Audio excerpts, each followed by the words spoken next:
Hey, welcome back. This is part 2 of a video series where I present you the top 100 FFG cards of the Netrunner Reboot card pool. In case you just found this and are a little lost what Reboot is or what this series is about, there's a proper introduction in the first video. In short, Reboot is a rebalanced format of FFG's Android Netrunner. The link to the playlist and any websites of interest are in the description. Alright, let's go.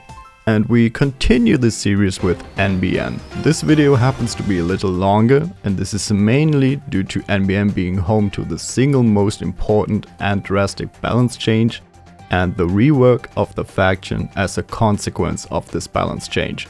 So if you're coming from old school FFG Netrunner, NBN is the one faction you will likely recognize the least. But NBN's rebalance is also the one thing to best illustrate that Reboot is not just old school Netrunner, but something much healthier and in my opinion also simply better. For this reason there will be way more discussion in this video why these changes were done and what they achieved. If you're completely new to these cards, these changes will of course not concern you. But I'm trying to make this series appeal to an audience as wide as possible, and I still think that these discussions are interesting enough and will give you a better understanding of the Reboot project and the game that results out of that. Speaking of lore, in the Android universe, NBN is the largest news and media conglomerate in the world, licensing more content every day than a human could consume in a year. From music to 3D, sitcoms to news broadcasting, interactive SanSans to classic movies, NBN does it all. By collecting viewership information and habits, NBN is also the world's leading media and marketing research firm, with near unlimited amounts of information on various subjects, using psychographic profiling and brain taping techniques to promote message penetration and brand retention. Privacy advocates worry that NBN has too much access and control over communications and media. Some worry that NBN is using its wealth of data for purposes more nefarious than just advertising, and that there is a reason why no antitrust laws were ever enforced against a corporation by world governments. Another example of NBN's shady business is that of Jackson Howard, an NBN executive in charge of children's programming, toy design as well as private surveillance. Well, I guess back in 2013 when this was printed, these themes were still somehow considered to be cyberpunk and very futuristic. For the game, it just happens to be the case that the text on Jackson Howard is very strong. Actually so strong that it is the #1 most influential Korb card in the whole game, that is being played in almost all Korb decks except the really fast rush decks like Grindel for example. If we look at the text, it allows us to use a click to draw 2 cards. That's nice, not amazing. What is amazing is the combination of drawing cards with its paid ability, which is to remove it from the game to shuffle up to 3 cards from archives back into R&D. So at pure face value, Jackson lets you draw faster than the basic action card, which only draws 1 card per click, and lets you salvage cards that you have used before or were trashed by the runner to have a chance at playing them again. Getting important cards back is of course useful, but that's a far cry from what Jackson's actually capable of. How it is used most of the time is to safely remove agendas from HQ, and this is how it works. Let's say you have 3 clicks and 4 cards in HQ. 2 of these cards are agendas. You're playing a Wayland deck and would like to, on the one hand, have less agendas in HQ so the runner cannot steal them, and also get that single copy of SEA source from archives back into your deck. On click 1 you can install and rest Jackson Howard. Then on click 2 you may use it to draw 2 cards. Great, we even drew a 3rd agenda. Now we would really like to get rid of most of them to stop the runner from stealing them easily from HQ. So on our last click we might just draw 2 cards again. Now that we used 3 clicks, we are at the end of our turn, we have 7 cards in hand, the maximum hand size is 5, so we have to discard 2 cards from HQ. In this case we can put 2 agendas into archives. What's important here is that the discarded cards are face down and unknown to the runner, so they don't really know that we just ditched 2 agendas. We also don't have to shuffle the agendas back into R&D immediately, because Jackson is an asset and is still installed on the board. So we can actually wait for the runner to check the face down cards by spending a click to either run archives or the install Jackson Howard. And then, before they access these cards, we can use the paid ability window to use the paid ability of Jackson Howard to shuffle 3 cards back into R&D and remove Jackson from the game. Here we shuffle the 2 agendas we just ditched as well as the copy of SEA source back into R&D. The runner then accesses an empty archives with only hedge fund in it. Not only do we now have a much better hand, we also hid agendas from the runner, let them spend a click before we use Jackson Howard, and shuffled SEA source, one of our win conditions, back into the deck. So not only does Jackson make the Korbs generally better by making their gameplay more consistent, it also makes games overall more consistent that would otherwise be decided due to drawing too many or too few agendas. And that is still only one reason why Jackson is so important. Another ability is that Jackson can force a shuffle of your deck.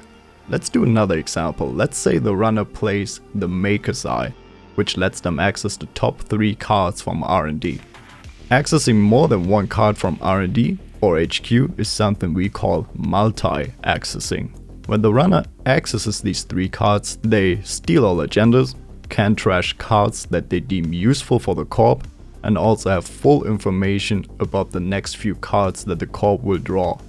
Mostly towards the end of the game, the runner might install cards like Medium or R&D interface that let them multi-access an R&D every single turn, giving them more or less full control and information over the Korb's draw for the remainder of the game. This is a state we call R&D lock, where the Korb becomes unable to draw any agendas or other useful cards anymore. And Jackson Howard is one of the best tools to break R&D lock.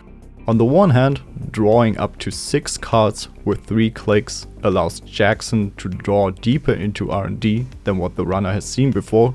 On the other hand, the forced shuffle completely refreshes the top of R&D, letting the Korb draw cards that the runner didn't have any control or knowledge over. And last but certainly not least, Jackson is an asset. That gives the Korb another option to bluff an agenda install in the remote, for which the runner has to pay a lot to get through the ice just to possibly see a Jackson at the end of it, which then can even still be used before access to recur cards from archives, effectively draining clicks and credits from the runner.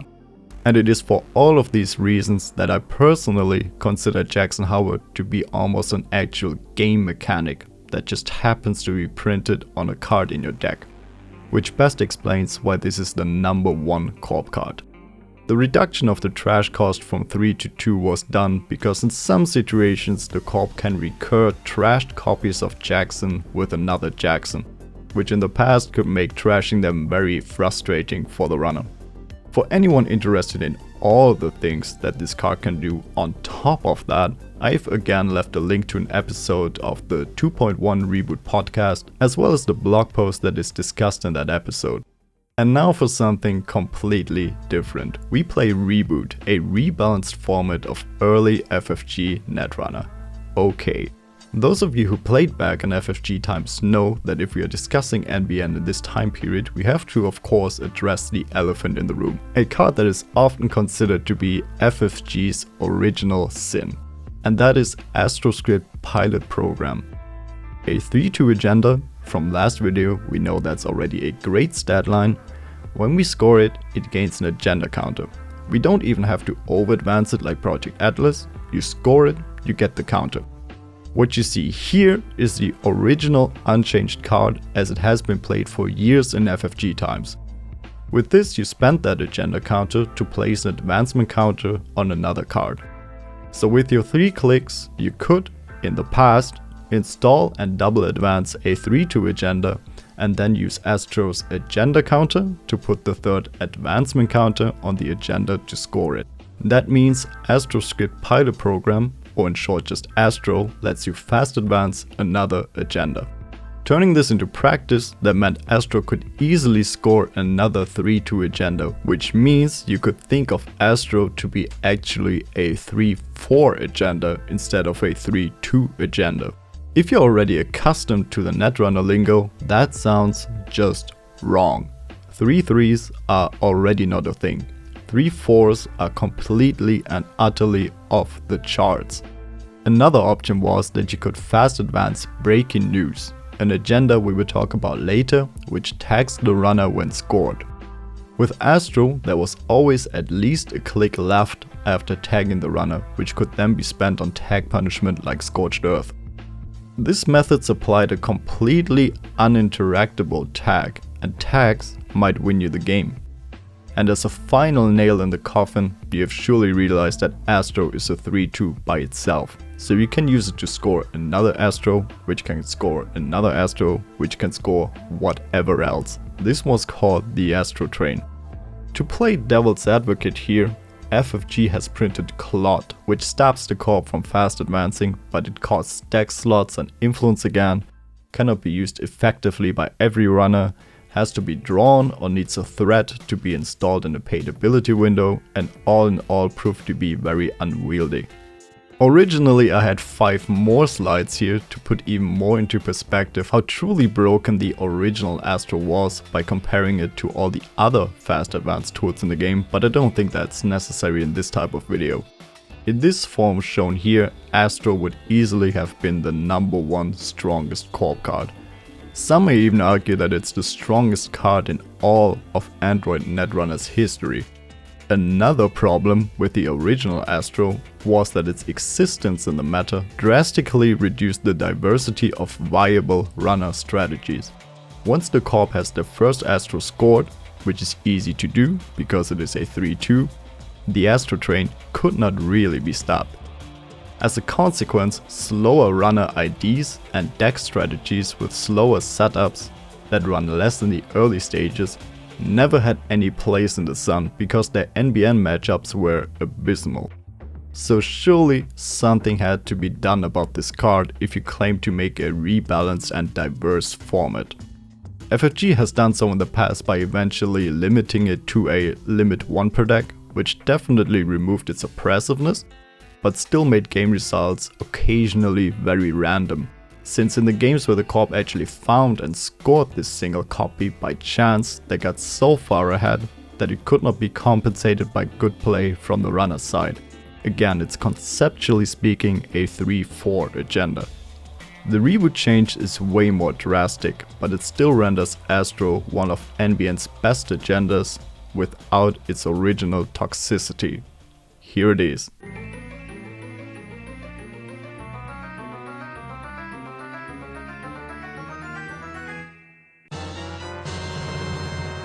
So yes, the Astro counter cannot be used to fast advance agendas anymore. But because it is still a 3-2 agenda with an ability, it is still part of the top 50 Korb cards in Reboot. And as such, it is now a very strong no advance tool. Astro is the only what I would consider good card in Reboot that lets you no advance for 2 agendas.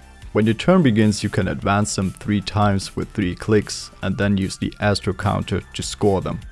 In some fringe cases, when you have scored 2 Astros, you can no advance a 5-3, which then wins you the game. Where it's also used well is to no advance a 3-2 and then jam the next agenda. What I mean by that is you install a 3-2, do not advance it, next turn you only advance it twice, then use the Astro counter to score it, which leaves you with a click to install the next agenda or any other card to put pressure on the runner. You could also no advance a breaking news with the Astro counter, which would leave you with 2 clicks to play tag punishment cards. And this makes Astro, even with the enormous nerf, so good that it's still played with 3 copies in pretty much every NBN deck.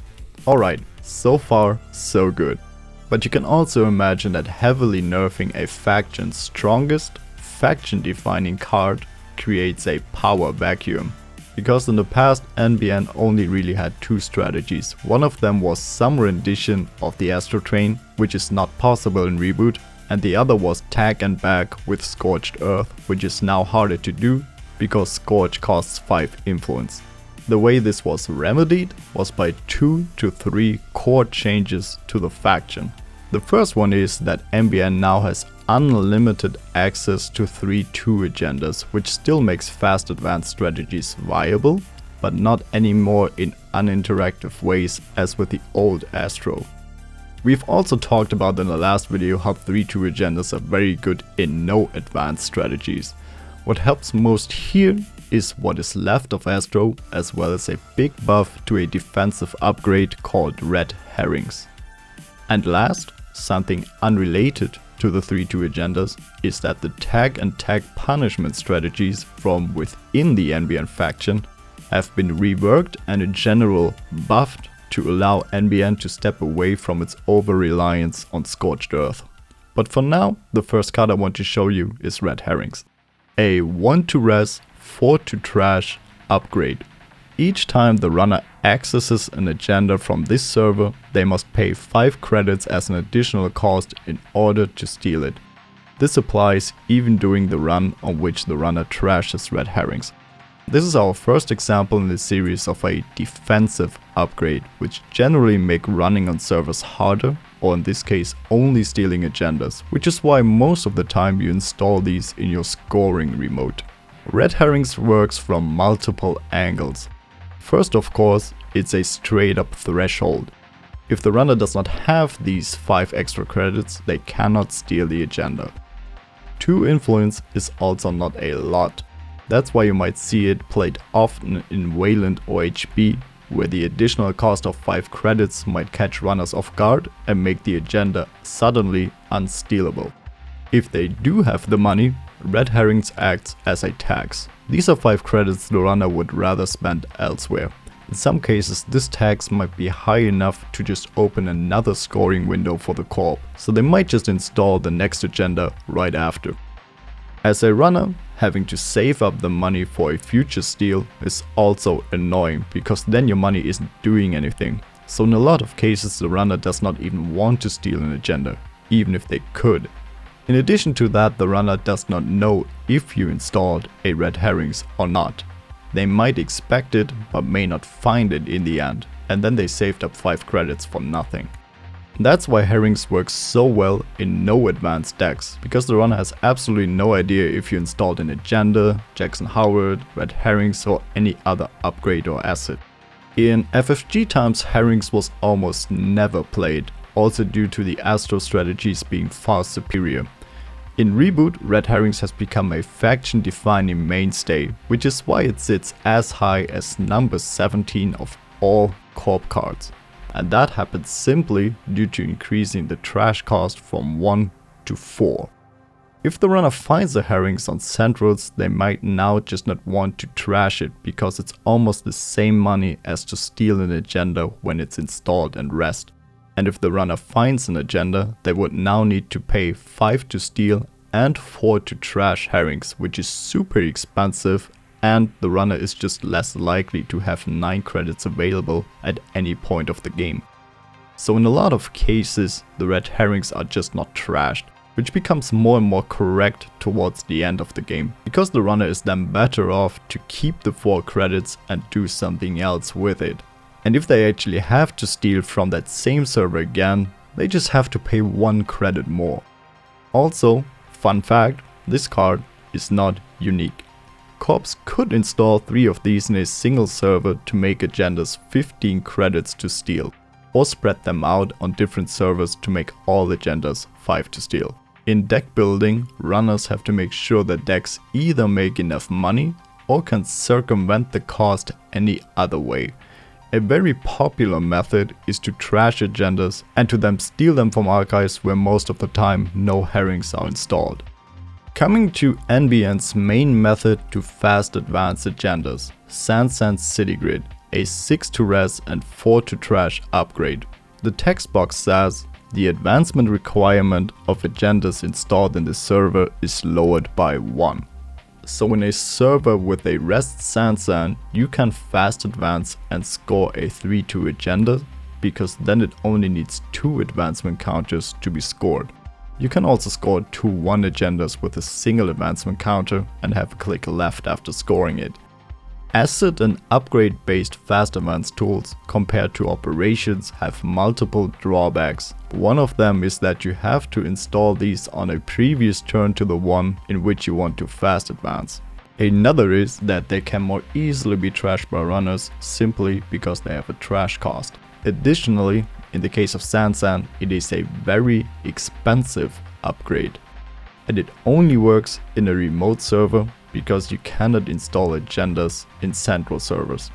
So often, SanSan is treated just like any other agenda, by which I mean you want to play it in a remote server and protect it with ice and sometimes defensive upgrades. And because you build a protected server anyway, and SanSan is only an upgrade, you can and will definitely put economic assets into that server as well. SanSan is a very high skill card because to use it effectively you have to be able to read your own and your opponent's board state really well. Resing it and scoring your first agenda costs you 8 credits, 6 to res, 2 to advance. When it is resed, runners may be able to read that there are more agendas in HQ that they can steal, or attempt to set up R&D log, which is easier to do after the core paid 8 credits to score a single agenda. The advantage of asset and upgrade based fast advance tools is that they stay on the board and can be used to fast advance another agenda on the next turn again, this time only costing you 2 credits to score another 3-2. For this reason, core players are really invested in using it at least twice. On the other side, runners have to be really careful to not leave a window which is large enough to do exactly that, making SanSan a high priority trash target. Even if unrest, which is why it's now a little cheaper to trash, because previously to pay 5 credits to trash a card that isn't even resed or installed yet is a little much. A quick rules notion here, this is the first upgrade we saw with the region subtype, and the card text says that you can only have a single region in a server. This is actual rules text, which means it's even active when the cards are not resed. So you cannot install another face down region upgrade into the same server to bluff an agenda, for example. And that would be an illegal move that some people are not aware of. And with that, let's talk about agendas in NBN. NBN has by far the most 2-1 and 3-2 agendas, which makes fast advance in NBN really potent. Fast advancing and therefore fast advanceable agendas are generally very strong, which is why most factions only have a limited number of them. This is a list of all the quote-unquote unconditional 3-2s and 2-1s of the other factions. Unconditional in the sense that they always function at least like a blank agenda and have little to no drawbacks. This list will likely never change, because once you introduce too many fast advanceable agendas, it becomes too easy to, for example, build remoteless decks that never build a remote server and can put all their eyes on centrals, making the game very uninteractive and boring. Wayland has more than the other two factions, which is still reasonable because Wayland has no in-faction fast advance tools and would have to spend a lot of influence on them. All the other options which are listed here either have some stipulation or drawback attached to them. Clone retirement is somewhere in the middle of these two categories. It is much more likely that there will be more of these in the future, although I reckon there's also a limit to that. NBN on the other hand has already breached critical mass of unconditional fast advanceable agendas. If you count the maximum amount of agenda points you could put into a deck with the cards shown here, you would end up with 28. Most corps only need 20 points or even less. And because that critical point has been reached, it doesn't really matter anymore for NBN if more 3-2s are designed, since you can already fill your deck completely with fast advanceable agendas. Coming to the point why I'm telling you all of this, because SanSan City Grid is NBN's main fast advance tool, which needs to be protected in a remote server and can be interacted with by the runner by trashing it, it's one of the reasons that the pure fast advance strategy in NBN is not as problematic as it would be in the other factions. Let's continue with one of these. 15 minutes is a very unassuming limit 1 per deck 2-1 agenda, and when it's scored, does nothing. When the runner steals it, however, the Korb can pay a click to remove it from the runner's score area and shuffle it back into R&D, effectively giving them a negative point. This matters because with all the other 2-point agendas in NBN, we often do not have to look at how many points each agenda makes. In most cases, you just win on your 4th agenda, and so does the runner. For example, with 4 2-point agendas or 3 2-point agendas and 1 1-point agenda. In the last video, we already established that the single point from 2 1s is almost guaranteed when we draw them, because they are inherently fast-advanceable. Which means with 15 minutes, we only really need to score 3 agendas. But if this agenda is stolen, well, we can shuffle it back and challenge the runner to find another agenda, which means they actually win on the 5th agenda, or an even higher number if they steal 15 minutes multiple times. Also, shuffling it back means of course you can find it again to score it for yourself. This is very important. On top of that, there are card effects that trigger when cards are stolen or about to be stolen, like Red Herrings and the Mani Senai. And with 15 minutes, these effects just trigger more often. Next we have Project Beale, a 3-2 agenda. That's pretty good. Next we have SEA Source. No, seriously, a 3-2 agenda is good. Period. The joke here is that Beale's often just treated as a blank 3-2, but it's barely in the top 50, so let's talk about why that is. It says, when you score Project Beale, place 1 agenda counter on it for every 2 advancement tokens on it over 3. Project Beale is worth 1 additional agenda point for each agenda counter on it. So Beale does nothing when scored like a 3-2. But like Project Atlas, we can over-advance it. When we over-advance it once, it still does nothing.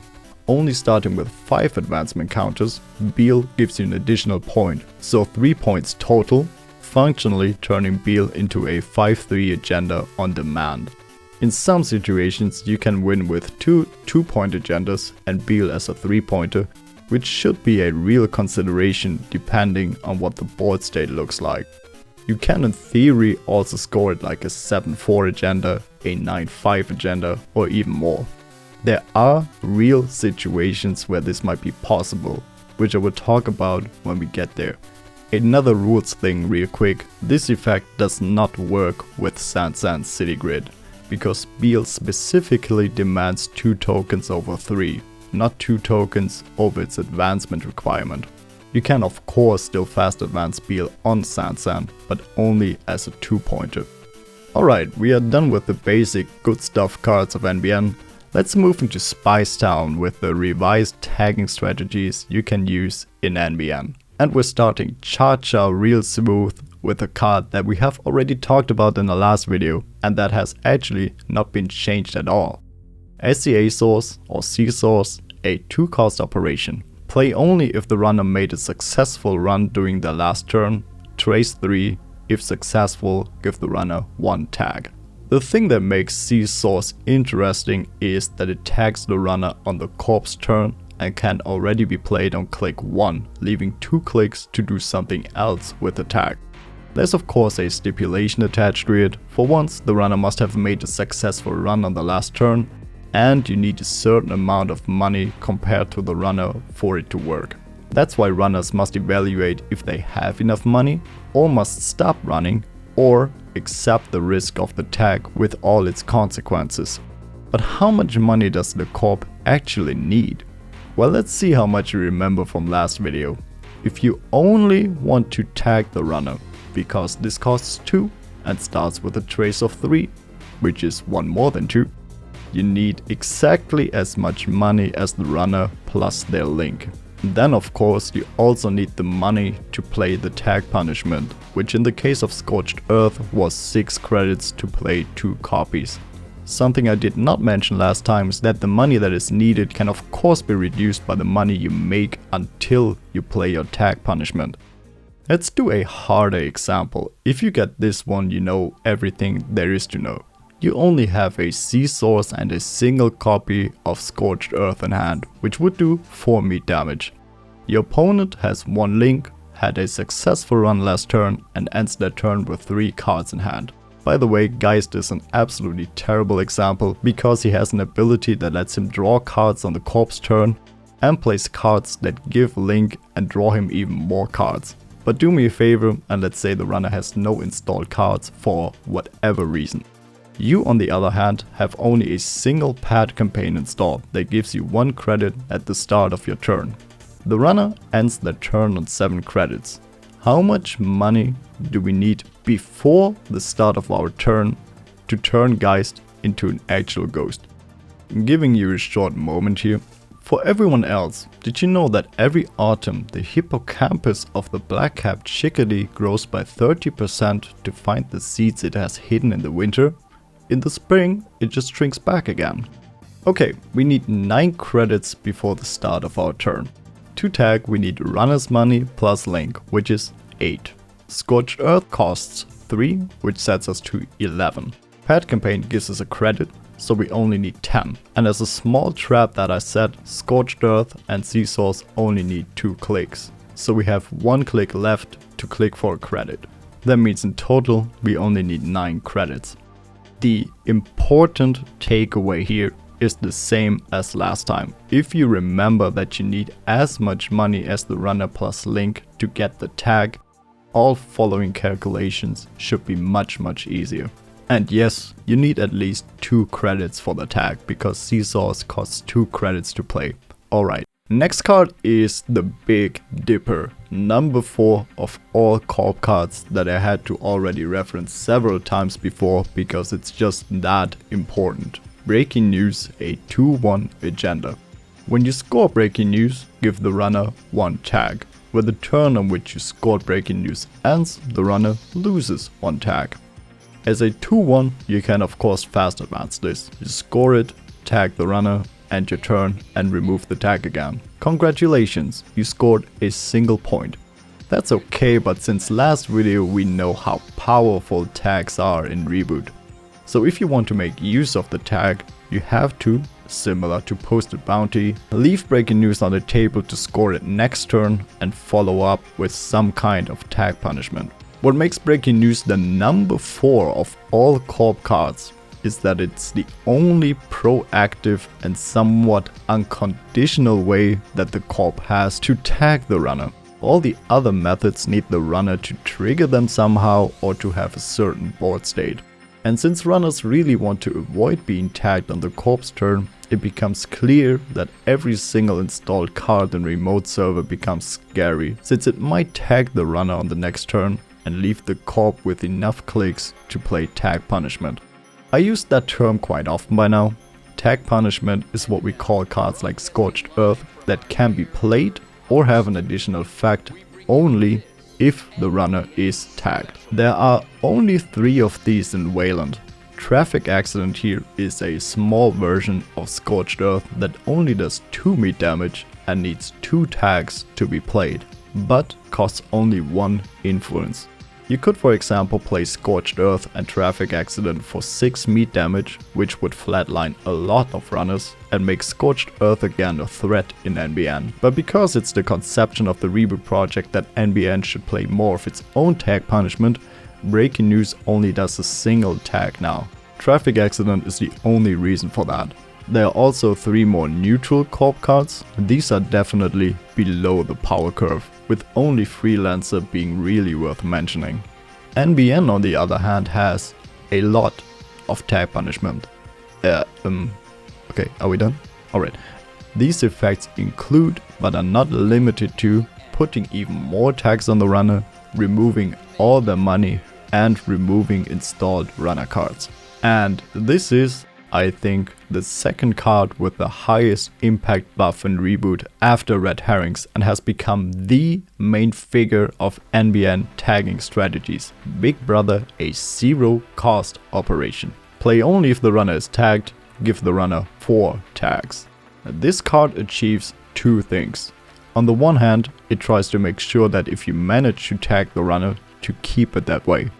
It costs the runner a click and 2 credits to clear a single tag, and since this gives you 4 tags, the runner would have to spend 4 clicks, which is a whole turn, plus 8 credits to fully negate the effect of Big Brother. That's super expensive. And this is where breaking news balance-wise becomes interesting again. Because if you tag the runner with it and play Big Brother, the runner will only have 4 tags which they could clear in a single turn. But if you tag them any other way, with Scissors for example, the runner will have at least 5 tags. And if they decide to clear 4 of them on their turn, you could still play any other tag punishment or another copy of Big Brother on the following turn. That definitely happens, which makes breaking news at least a little bit less problematic compared to FFG times. The second thing that Big Brother achieves is putting a high total amount of tags on the runner. From what I've shown you until now, tags were just a binary thing. The runner is either tagged or not tagged, and then you can either play a tag punishment or not. We have seen Traffic Accident that needs 2 tags to function, but the most important card for the so-called Tag Storm archetype that wants to put as many tags on the runner as possible is the next card. Psychographics, an X cost operation. X is equal to or less than the number of tags the runner has. Place X advancement tokens on a card that can be advanced. Psychographics can in a single click put multiple advancement counters on a card, which means this is another fast advance tool. The disadvantage of this one is that it only works when the runner has more than 1 tag. At a single tag, this only gives a single advancement counter, which is the same as you could do with a basic action card. The big advantage of Psychographics is that this is the only fast advance tool in the game that can fast advance any agenda. With 4 tags and 3 clicks, you could fast advance 5 threes. And that's conveniently exactly the amount of tags that Big Brother gives. And here's another reason that this interaction makes Big Brother interesting. In a typical game, you can imagine that the runner either clears all their tags from Big Brother or might just keep all their tags, because it's very expensive or sometimes impossible to clear all of them, and because most tag punishment cards do not care about the total number of tags. But with Psychographics, it might be correct to only clear a certain amount of tags to stop the runner from fast advancing the big important agendas. With 2 tags for example, they can only fast advance 3 twos. And 3 ones to be exact. Psychographics also makes tag me strategies from the runner less attractive. Tag me or floating tags are terms that broadly describe the runner not caring about being tagged.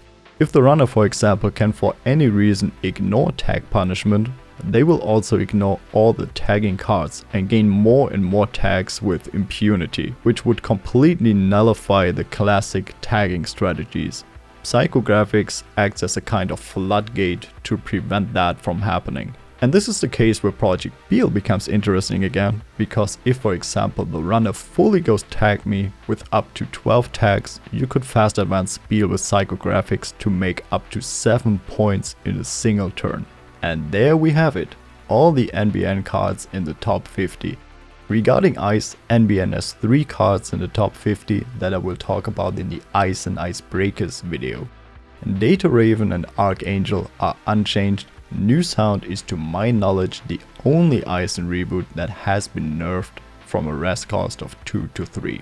At this point, like in the last video, I will skim over all the identities in NBN.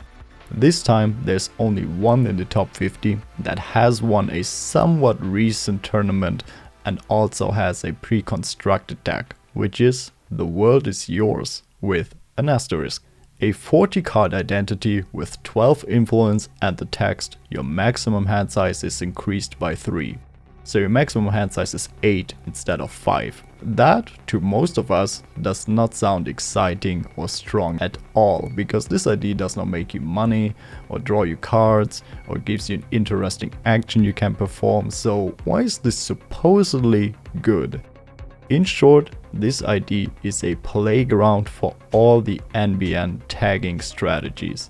If we take a look at the cards that give tags and the cards that punish tags, we see that most of them are based on operations with a few agendas here or there. And the larger hand size simply helps to have as many of these operations as possible in HQ to absolutely bury the runner in tag punishment once they get tagged. Sure, there is tagging ice and assets as well, but the runner can often just play around these. Tags from ice are rather just taxing for the click and 2 credits. Often that's just a matter of click compression, which is a concept we will talk about more in the next video. That's why the world is yours is actually playing very few ice that tags the runner, if any at all.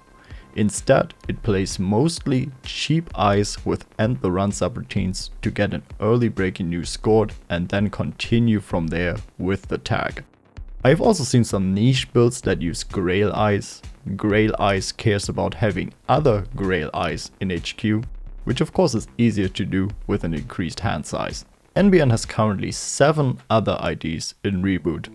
I mentioned that NBN in Reboot has 3 core strategies: Fast Advance, No Advance and Tags.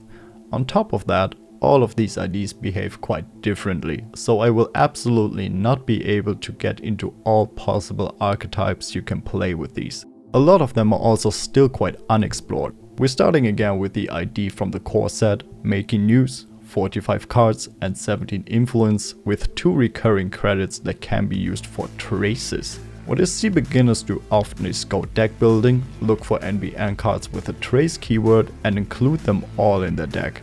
Please do not do that, there are better tracing cards than others. For once we of course have the single instance high impact traces like SCA Source and Mid-Seasons which can tag runners. There's also tons of ice that have traces as part of their subroutines. Arguably the best 2 are Archangel and Flare, which I would say should always be included in Making News. The others, shown here, are a tiny bit too weak for the other IDs, but a small number of them should definitely find their home in Making News decks. 2 credits every turn is actually a huge amount. The problem is just that you won't be able to use that money regularly. There are, however, a few cards that trace repeatedly, shown here, that definitely perform quite well in Making News just because of that. The 17 influence in Making News could also make Scorched Earth somewhat of a consideration. I often said in this video that Scorched Earth does not work well in NBN, but it's still very playable. It is however really just an option, but not anymore the be-all end-all as it used to be. Traffic Accident also still works with the Breaking News nerf, since Big Brother gives 4 tags, it's just harder to do. And that is another strength of NBN decks, and especially this ID. The runner really should have no idea what they're dealing with. With all the traces, tagging is really good. The unknown factor also makes Red Herrings interesting. Because it gets better the less the runner expects it. You see it becomes quite complex in NBN compared to Wayland. There are even some decks that play a little bit of everything, which makes it really hard for the runner to make any calls whatsoever, even if they know the deck list.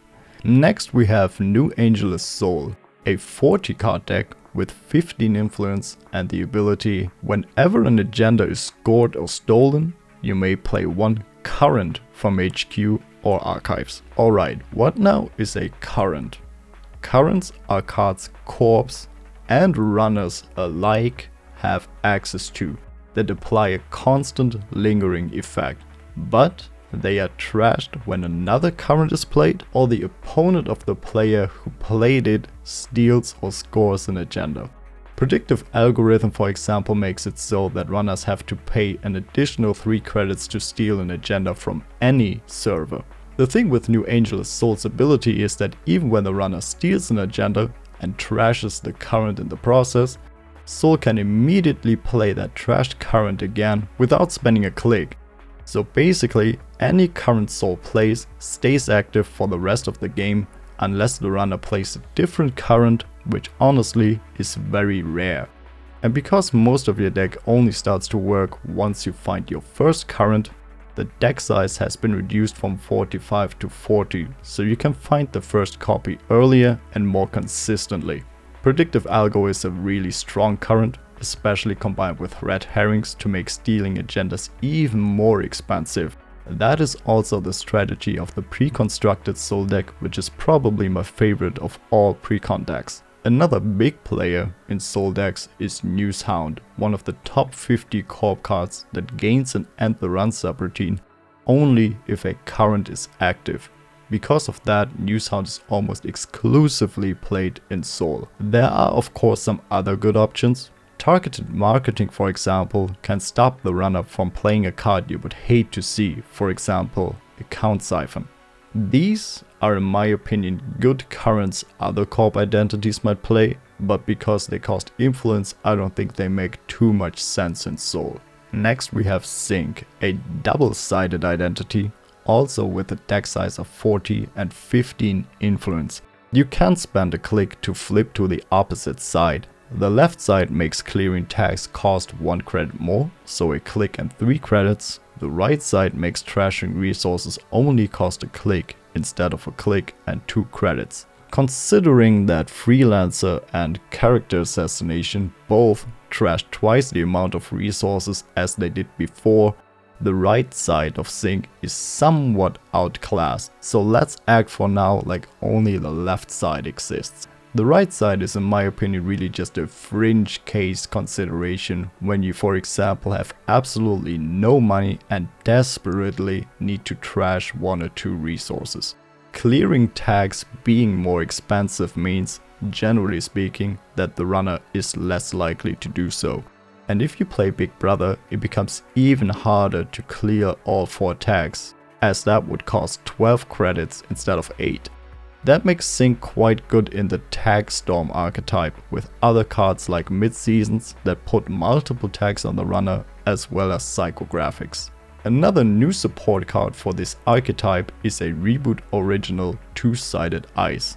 Talent Scout on the left is flipped to Red Carpet if the runner is already tagged when the Korb's turn begins, and becomes harder to break the more tags the runner has. So once Sync tags the runner and starts going, it's harder to stop it, but it's also harder to get the first tag and follow up with punishment compared to The World Is Yours. Sync is also more likely to play Tagging Ice just because it taxes more from the runner. Next we have a building with a haircut, Spark Agency with a 45 deck size, 17 influence, and the ability, the first time each turn you res an advertisement, the runner loses 1 credit. This is another one where you might just check all the advertisements in the game and include them in your deck, which actually isn't too bad. There aren't that many of those, and most of them are quite good. Pop-up window just barely missed the top 50. A launch campaign is a nice and quick money asset, and product placement becomes a 6 credit swing when rest, accessed and trashed. Other economic assets you might consider are pad campaign and engagement metrics. And because Spark almost has to include these economic assets to make use of its ability, and there also being a Fast-Advancable 3-2 agenda that turns all assets into advertisements, Spark's game plan is pretty much constrained to a fast advanced strategy with SanSan City Grid. There's also a pre-constructed deck that follows this archetype. There might even be some asset spam decks you could build with it, but I haven't encountered or built one yet. Asset spam is rather a thing for the next identity. Near Earth Hub is a 45 deck size ID with 15 influence and the ability, the first time you create a server each turn, draw 1 card. Creating a server means making a new remote server by installing the first card there. In most cases this is an asset or even a sneaky agenda, but could also be done with an ice. This also creates a new server. Like Wayland's Gagarin, this is an asset spam ID, which exchanges Gagarin's economic pressure for speed. Drawing cards of course helps you to find even more assets to install to completely overwhelm the runner, who then has to choose to go for an economic war by trashing them or only trashing a few key pieces. A really good card in Near Earth Hub, or NEH in short, is for example Daily Business Show, which helps hiding agendas on the bottom of R&D when NEH starts drawing them all. NEH also does not really subscribe to any of NBN's core strategies. I have seen Fast Advance with SanSan City Grid and No Advance with Red Herrings. The pre-constructed list actually tries to tax and tag the runner to flatline them with dedicated response team, which offers a completely different experience. Coming from a true acid geezer to an all-star cheeser, it's harpsichord. This is Reboot's cheese ID, which might be understandable on an ID with the words "cannot steal agenda" printed on it. The whole text is the runner cannot steal more than one agenda from servers other than archives each turn. How it works is that in a typical game, the Korb installs up to 3 cards in 3 different servers. Even if they are all agendas, the runner can only steal one of them next turn. So they might run here, steal something, cool. But then there are cards like Franchise City that just give you a point because they saw the runner access an agenda. In this case, you both made 1 point. Then on your turn, you can safely score the other agenda, making this exchange go 3-1 in your favor. Installing a lot of naked remotes, with some cards hurting the runner, is often called a shell game strategy, although this is more prominent in Jinteki decks, which we'll see in the next video. Other support cards include more small agendas, like Award Bait that let you score another agenda when stolen, or Gish Gallop that just scores itself for free. Too Good To Be True is a really spicy one that has been buffed to give the runner 2 tags when stolen, and that's absolutely all there is to it. There are no more cheesy support cards. Really, there's nothing. Absolutely nada. Okay. There is Kitsune. I just leave that here as an exercise for you, how this could be used in Harp. Another is 24/7 News Cycle. In FFG, this was a truly toxic card. With the squad-breaking news, 24/7 News Cycle could just tag the runner. No stipulation or counterplay whatsoever. In Reboot, it has been nerfed to become unplayable almost everywhere, but it's still playable on Harp, where it is a good card. And turning a toxic card into an interesting niche card is just another cool thing about Reboot. Okay, last card for today, a Reboot original. Sizzler, 45 cards, 15 influence. Whenever you score an agenda, if it does not share a name with any other agenda in your score area, gain 1 credit and remove 1 bad publicity. This ID combines 2 different NBN strategies that were pretty much undercooked by FFG. One of them is bad pub in NBN. The other is having a very diverse agenda suite. Old Hollywood Grid, for example, makes an agenda unstealable unless the runner has stolen an identical card before, which of course is not possible if all the agendas in your deck are unique. These are 2 cards you might very well see played in Sizzler. There have also been designed a lot of support cards like Ankle Biter, which kinda works like a pseudo News Hound, but instead of needing currents, lets you take bad pub when rest. Smear Campaign makes the runner lose credits when scored, but gives bad pub, which can immediately be removed again by Sizzler. And Retrospective gives you more credits for each unique agenda in your score area.